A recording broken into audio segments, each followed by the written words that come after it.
Welcome to the Beltway Broadcast, the premier podcast for the workplace learning and talent development professionals of the Association for Talent Development's Metro DC chapter. We've got some great resources in store for you today. Hello, fellow ATDers. I'm Christina Eanes, the Vice President of Marketing and Communications. Hey everyone, I'm Stephanie Hubka. I'm a chapter past president and a member of the Pod Squad here at the Metro DC chapter of ATD. We also have our producer, Halyna Hodges. For today, we are interviewing Debbie Richards. I can't wait to get to the topic, but before we do that, welcome, Debbie. Oh, it's so nice to be with you. Awesome. And then can you share a little bit about your background with our listeners? Certainly. So I call myself a self-proclaimed geek. I love everything about technology. I've been involved with it for many, many years. And usually when anybody has some type of a technology challenge or they want to learn about the latest things around technology, they'll reach out to me. I've also been really involved in ATD. I'm a past president twice of my Houston ATD chapter, and I'm now the president emeritus, which basically means just use me for anything. And so I get called in and help with a number of different things. I'm also a past national advisor for chapters. I speak at the ATD conferences, both the international conference and the Tech Knowledge Conference, along with other ATD events, and also the Learning Guild. Yeah, nice. You're in good company here. We love geeky things, all geeky, nerdy, all of it. We love it. And that's why we're so excited to talk about the topic.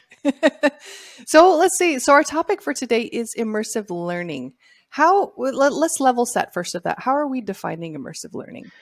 So for me, immersive learning is a part of the overall learning infrastructure. When I talk to people about looking at immersive learning and getting that into your organization, it's a hybrid approach. It's something that you're going to do along with other things, other methodologies. You may have an e-learning course that you have somebody take, and then they need to do some practice.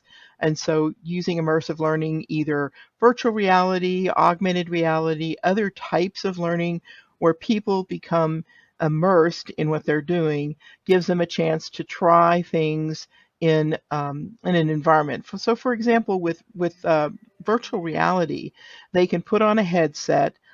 They can be in this virtual world and they can practice something. So, for example, I'm working on a project with here in the city of Houston with our Metro group. And so they're training bus drivers. And as part of their new hire orientation, they have the bus drivers go into a virtual reality simulation to identify things as they're driving down their route. So knowing, when you stop at a bus route, which one you stop at if you've got a certain route map, what are things that you need to look at, making sure that you stop at stop signs and stop lights and just understanding how to drive to give them a chance to experience that route before they actually go out in the bus and take that real life experience. So it gives them a chance to fail. So if they run a red light or something else happens, there's really no consequences. They can do that in virtual reality rather than doing it in an actual environment where they might get into an accident. I am just so connecting to what you just said about the opportunity to fail, because so often at work, that is something we're told to stay away from. It's not something we can do. It is not a word, in fact, that many of us use. But by using something like immersive learning, not only does it, I'm not going to say it normalizes it perhaps, but what it does is it makes it okay. You're not in an area where you can hurt yourself or someone else. It does give you an opportunity to understand what that can look like, the decision-making process that might get you there, and maybe prepare you to be in a different space when you're actually out there performing in something like the example you use, being a bus driver. Mm-hmm. And then just think about from the technology standpoint, there are all these data points that are being collected. So for example, I'm working on another project where the employees are supposed to do things in a certain process step, and they have to complete it in a certain amount of time.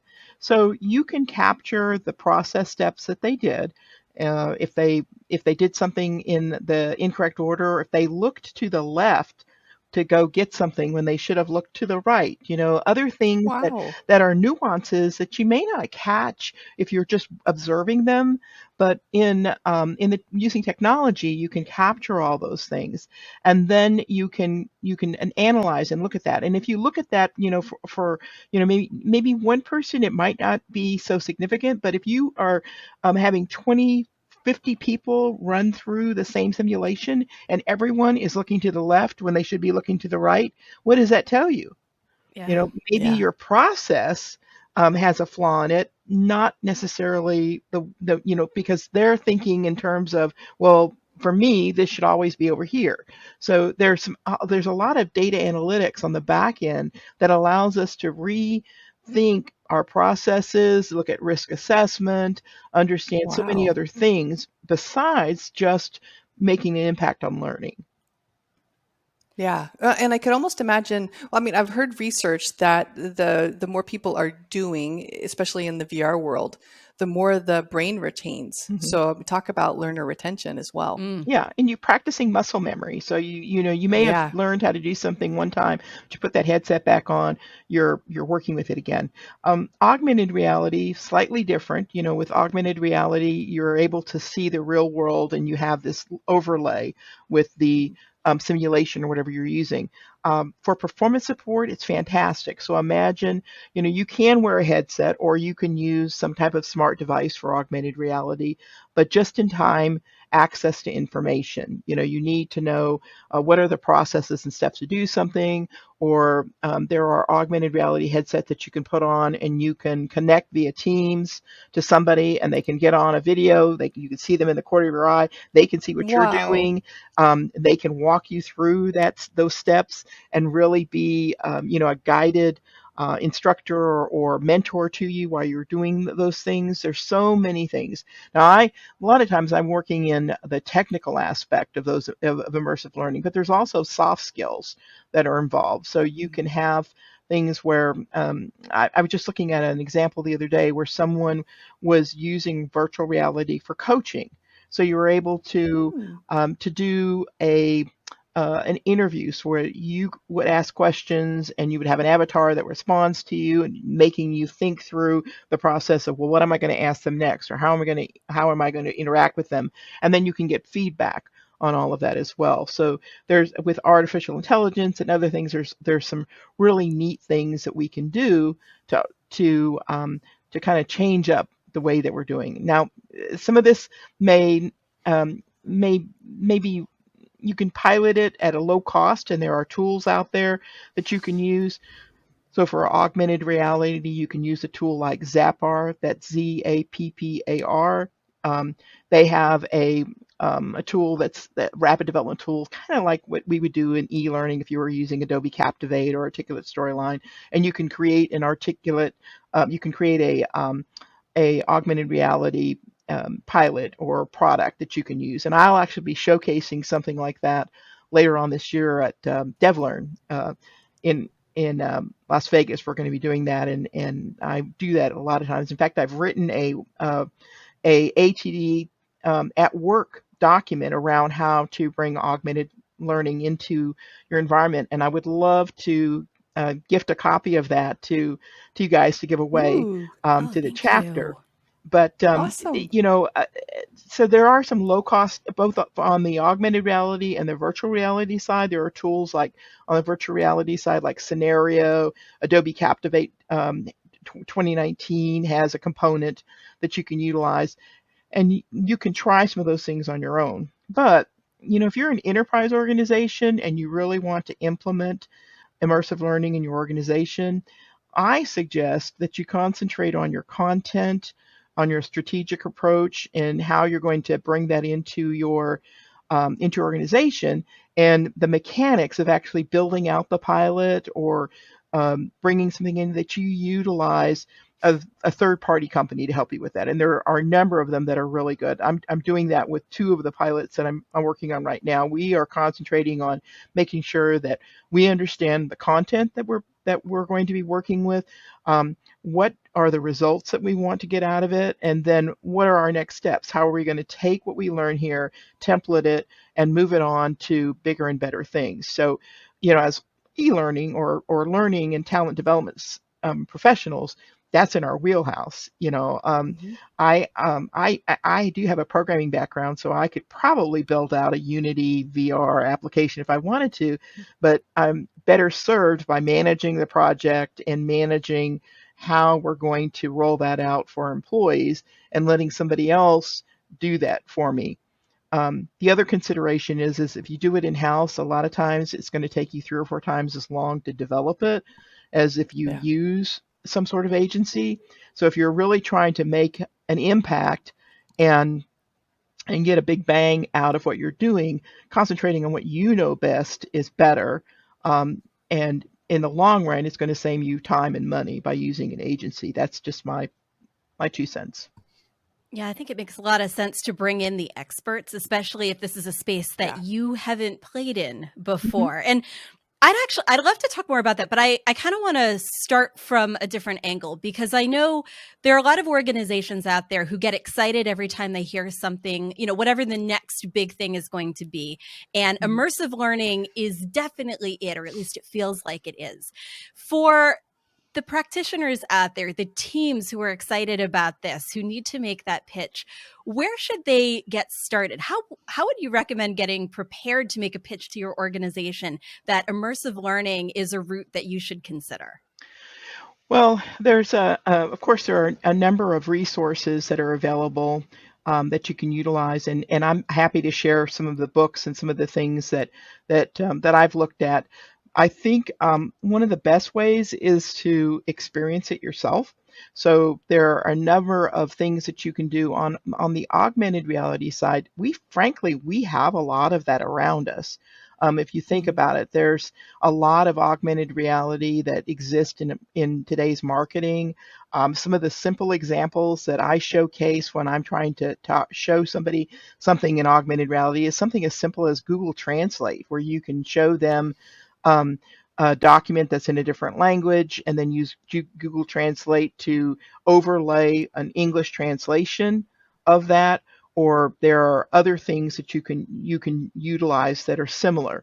So getting an understanding of how that works by doing it yourself, going out and trying out some of those things. Same thing with virtual reality. There are a number of products that are already finished, and you don't have to buy an expensive headset to do that. You can buy, like through Amazon, you can buy there's cardboard VR 360 headsets and things that you can experience. You can go to YouTube and watch a 360 video and experience that. I mean, those headsets cost between $15 to $25, but until you experience it, it's not going to make sense to you. There are also in a lot of major cities, and I'm sure they have it there in the Beltway, they have VR arcades, that you can go to, where a lot of times people go in and they play games, but if you ask them, they'll let you go in and experience something else. They may even have some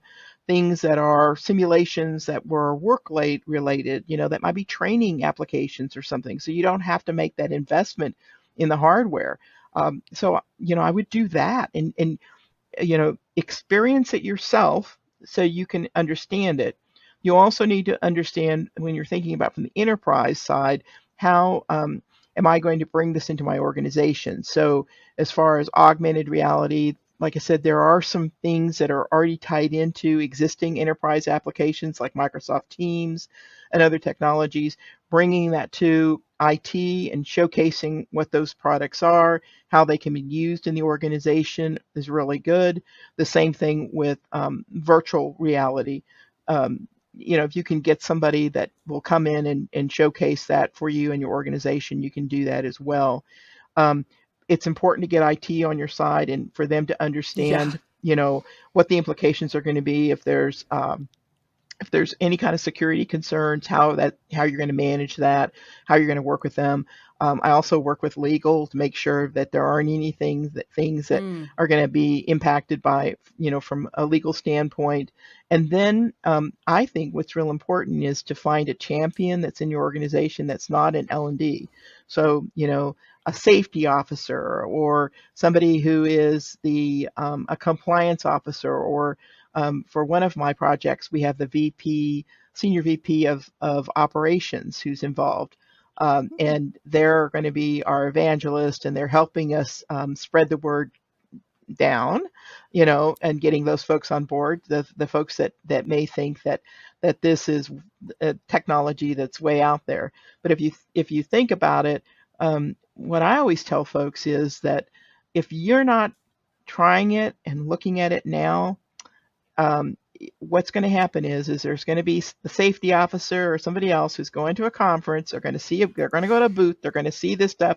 They're going to come back and they're going to ask you lots of questions, and you need to be prepared and ready for it. So there's a lot of really good things out there. There are a lot of companies that are doing wonderful webinars to explain the technologies at our conferences, like our major ATD conferences. There are a lot of really good sessions that are around immersive learning, virtual reality, augmented reality, chat bots, all those things that are technologies that we need to wake up to. I'm speaking next week at the Chicagoland conference for ATD, and I'm going to talk about having a futuristic mindset. And I think part of that is just being open and not have blinders on and think, okay, my organization, we have this learning management system, we're doing compliance courses, everything is rosy, we have all these courses that we bring in.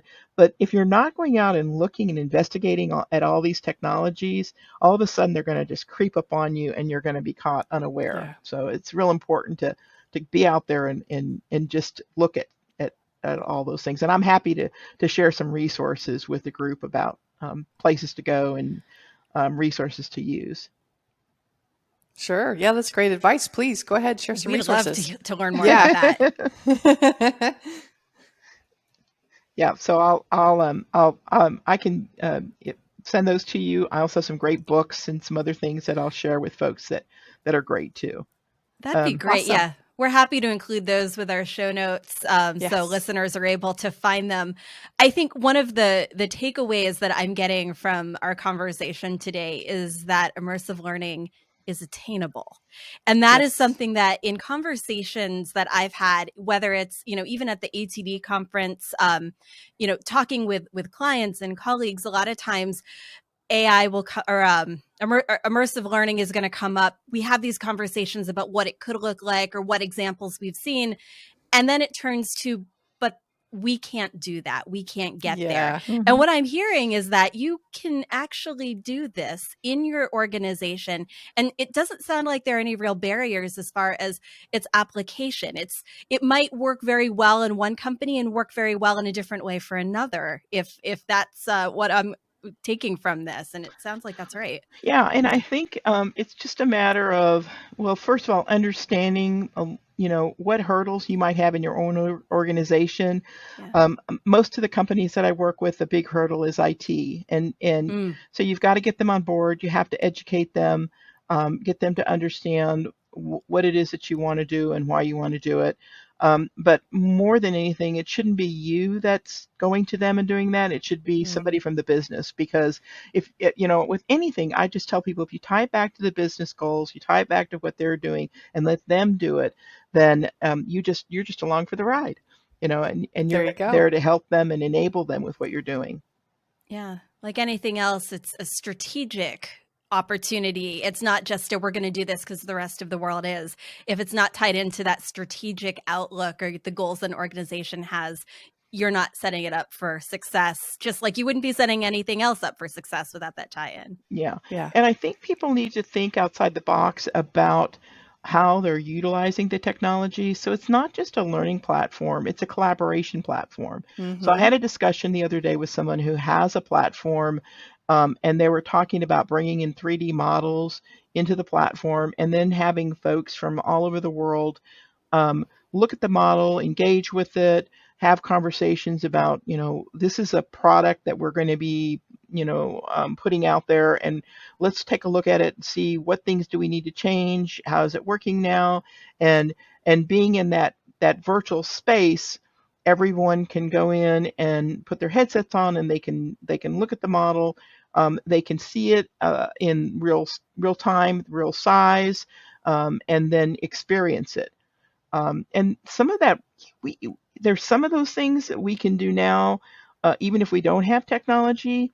If anybody uses, for example, the Amazon app on their smartphone, there are some things that if you're going to buy a toaster, for example, there's a button that says, "Look at it in my room." Okay, and have you done that so many times? Look at it on I your, have too. is it going to fit on my cabinet? Yeah. Okay. How does this rug fit? Okay. So, if you show somebody something like that and say, okay, let's use this as an example. How could we utilize this in our organization as a tool? What are some of the other things that we could do with it? So getting them to think outside the box and not putting it into, let's not put it on the shelf as using it for a certain function, but understanding the broader use and how we can work with this technology.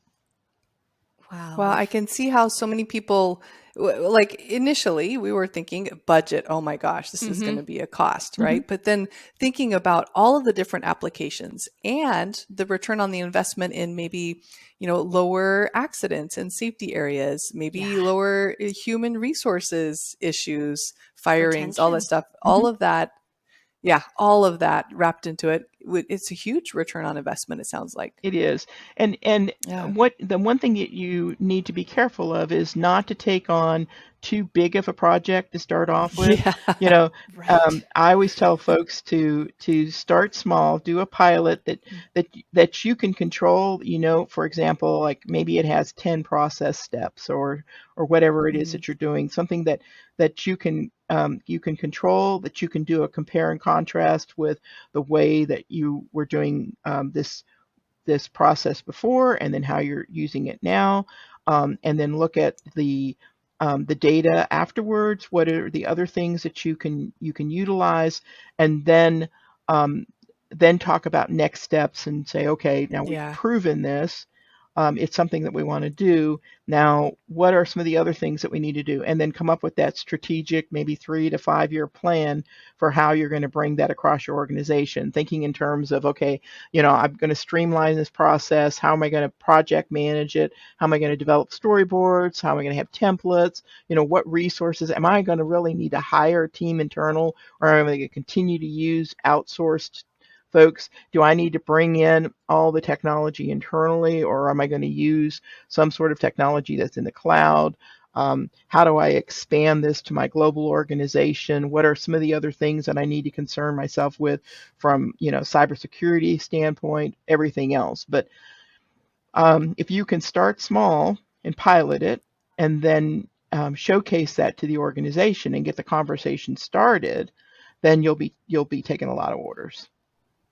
Oh my gosh. I am so excited to get started now. I have to tell you, I came from a place of curiosity today and was fairly confident that I'd have a hard time figuring out where to fit this in. And I got to tell you, every one of my client projects right now would benefit from what we've talked about. So thank you for the call to open-mindedness and creativity today, Debbie. And I am really glad, by the way, that we are not quite done asking questions of you yet. In fact, we have 3 more for you.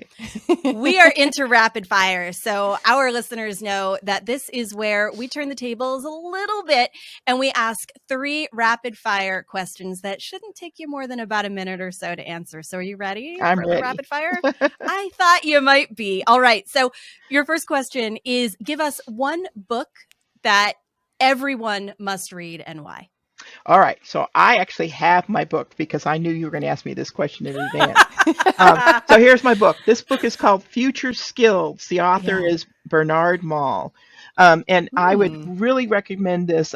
It's it's a handbook that you can use to prepare yourself for the future of work. What I like about this book is it has information for you as an individual, but it also has some information that you can share with your company and talk to them about how can they be prepared. And there are a number of different sections in the book that talk about everything from, and I'm just going to open up the book real quick so I can talk about it. Most of it has to do with thinking in the future. So we talk about digital literacy, critical thinking, complex decision making, collaboration, working in gigs, all sorts of things.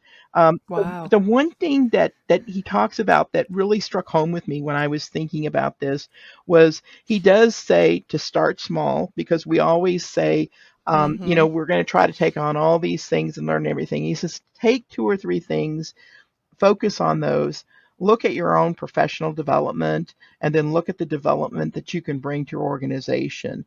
And I would highly recommend this book. I started reading it the other day at jury duty. So I took the book with me. I thought, this will give me something to do. I was highlighting and putting Post-it notes because, I love this book. And so this is the book. It's hot on my list. Please, check it out. Also check out his website as well, because he has some great, he has a good newsletter, and he's written a number of other books that I think would be great for everybody. Wow, Awesome. Sounds like some essential reading right there. That one is noted. Great recommendation. Your next question from us is, what is a tool that you can't live without? So this tool was a recommendation to me from Jane Bozarth during the pandemic, and I actually have it on. These are my Aftershocks headsets, and they're bone conducting, so they're not in your ear. I don't know if you can see this or not, but it sits outside of your ear. Oh, look at So that. I have the one with the microphone on it, but I also have one without the microphone that I keep in my purse. So you're not sitting there with the headphones in your ear or over your ear. They're noise canceling. They're very light. I love these headsets.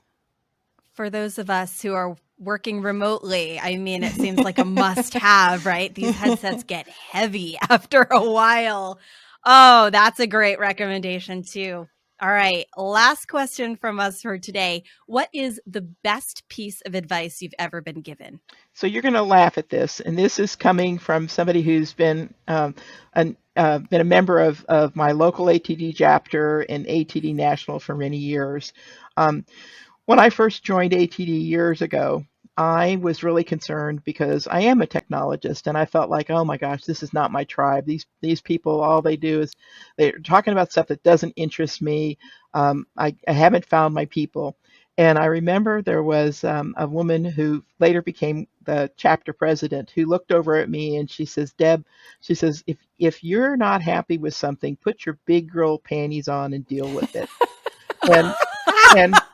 And so I did, and I started a technology SIG at my chapter. Ooh. And brought in technology and things that I thought was interesting, brought in people, and eventually that grew. And now I manage the technology conference every year and make sure that we have some sort of technology component in the chapter. So that's what I would say to anybody. Nice. If you're not getting something out of your ATD chapter, don't be a complainer. Fix it. That's like a better way of saying be the change you want to see in the world. Yeah. Put your big girl panties on and do something. That should be a t-shirt right there. It probably is. It probably is. Oh my gosh, that makes my day. And it's great advice. That's the other thing. Yeah. But that makes my day. Yeah, and I would throw that challenge out to anybody in any chapter. Yes. If you're not getting what you want, make it happen. Yeah. And the Volunteer, board of make it directors happen. will be thrilled to welcome you in. Your talents and leadership skills and There you knowledge and time. There's always space for you at Yes. any of our chapters. That's amazing. Oh, Debbie, thank you so much for joining us today and sharing your wisdom. My pleasure. Always happy to participate. And hey, if you guys would like for me to come and do a webinar for you on how to get started with one of these technologies, just let me know. I'm happy to do that for the chapter as well. Awesome. We'd love it. And many thanks to our listeners as well. Now, before you go, though, we have a message from our producer, Halyna Hodges. Do you need consultant services? The Metro DC chapter of ATD has many talented members. Go to dcatd.org and check out our consultants directory under the resources menu option. Follow the Metro DC chapter of ATD on LinkedIn today.